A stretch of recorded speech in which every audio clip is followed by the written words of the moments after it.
My name is Peggy Lewis, and I'm a member of the Steelworkers Union. I've been a steelworker for 24 years, and like many of you, I wear many hats. I'm a mom, I'm a grandma, I'm a worker. I want to thank you for the opportunity and the privilege to speak here today about renewable energy.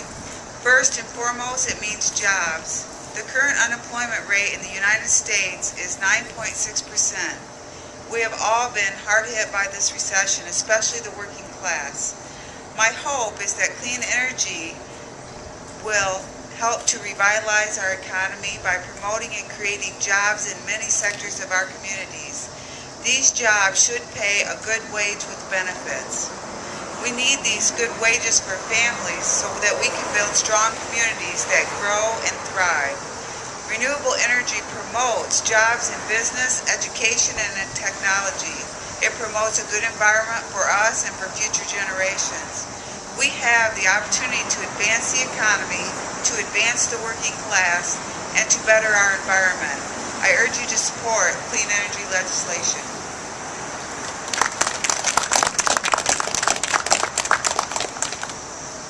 Good afternoon, ladies and gentlemen. First, I'd like to thank you for the privilege and the opportunity to speak with you today in your fine city. My name is Terry Newton. I'm from Hastings, Michigan. I have 31 years as a steel worker, and used to be a privately owned manufacturing company, and was just recently bought or sold to Germany. Basically, our message, as we would like to begin, it's about our future, not only about yours and my future. At several of our stops today, we've seen some very young little children. It's about their future. And if it doesn't begin here with you and I, then they don't stand a chance for a future as we grew up knowing what a future could be. I guess it's time to create, keep, and sustain good American-paying jobs. We see I believe in renewable energy, and it's a way to begin. Today, in the next few weeks, as my colleagues have mentioned, we've been traveling to 17 states, many of we've already been to spread the word of comprehensive and clean energy. Whether it's to put a cap on carbon emissions, develop renewable electricity standards, or put a stop to the leakage of the American jobs through subcontracting and outsourcing to China, who has become the global leader in the technology behind all this. It's time to get them jobs back here. And what does this mean to you and I?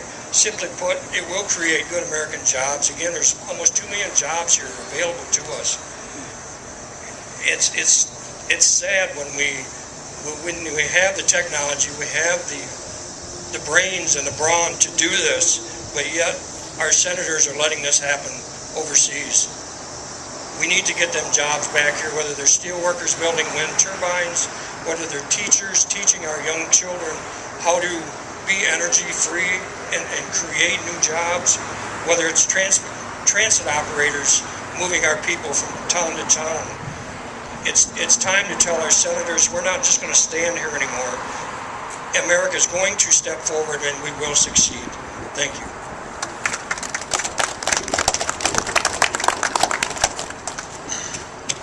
Good evening, ladies and gentlemen. I'd actually like to thank you guys for coming out here to support us today.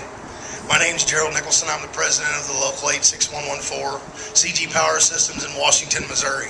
I've worked in the power transformer industry for the last 12 years after spending a lot of time in the service. We've been building wind transformers for the industry since 2001. So we've actually been doing this before green was even thought of. In the last year, we've expanded and started building for the solar industry. Because the wind and solar industry is expanding the way it is, the company I work for has recently built a new plant in Washington, Missouri to employ another 150 people to expand in the small and medium power market. If it wasn't for everybody's support of clean energy legislation and climate legislation, these things wouldn't be possible. Because if we couldn't get these electric companies to look at renewable energies and start building wind farms and start building solar panels for electricity that we use every day, things like this wouldn't be possible. But what this does is this keeps the guys and girls in my plant working now and working into the future, because like some of my counterparts here have said, we experienced layoffs. We went through an 18-month stint of where we weren't working every day. We weren't working, we had weeks of layoffs, days of layoffs, and it just recently that the market has started to pick back up for us. I'm here because I feel this is the right thing to do. I not only speak from the union side of it, but I speak from the activist side of it because I'm an avid outdoorsman and a conservationist too. And I've seen what we've done to our planet in the last 20 or 30 years. If we don't do something to end our dependence on foreign oil, especially with what's happened in the Gulf right now, I mean, that's a catastrophe that if it wasn't for us having the dependency on oil, we wouldn't be dealing with that right now. I've said since the beginning when I joined up with this 2 years ago that the sun shines every day, and somewhere in this country the wind blows every day. So why would we not harness that energy for the electricity we use every day? I grew up in a union family. My dad was a laborer for 40 years. I spent numerous years in the military. And the one thing that I heard throughout my life was, united we stand and divided we fall. If we stand united with one voice, and we tell all these senators up on Capitol Hill that want to stand on that fence and not make the decision to be for this or against it, they need to be for it. As they've said, this is not an issue for politics. This is an issue for Americans. We need to clean our planet. We need to find better and alternative sources of electricity. I drive to work every morning, and on a clear day, I can see the coal-burning power plant that's on the other side of my town just chugging the smoke and the pollutants into the environment, and it saddens me to know that I work in an industry that is pushing for, renewables with wind and solar, and being an outdoorsman, and I see that every day, and I'm thinking, what are we doing to our planet? What are we doing to our atmosphere? So what we need to do is, like Mark said, we need to get out there, we need to call our senators, we need to send them letters, we need to keep bugging them and tell them that this is an issue that all Americans are concerned about, that we want this clean energy legislation, climate change legislation, in order to move this forward.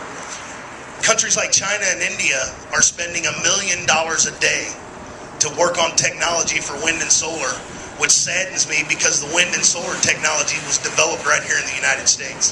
But we've let this technology go overseas, and we're letting them set the standard, set the standard for how we're moving forward with this. When if it's technology that we developed right here, we should be the ones that are front runners. We should be the ones that are moving things forward. We should be the ones that people are talking about, hey, you know what? The United States is developing this. They're moving forward with this. They're trying to become green. If we don't do this, what is our planet going to look like 20 years from now? Thank you.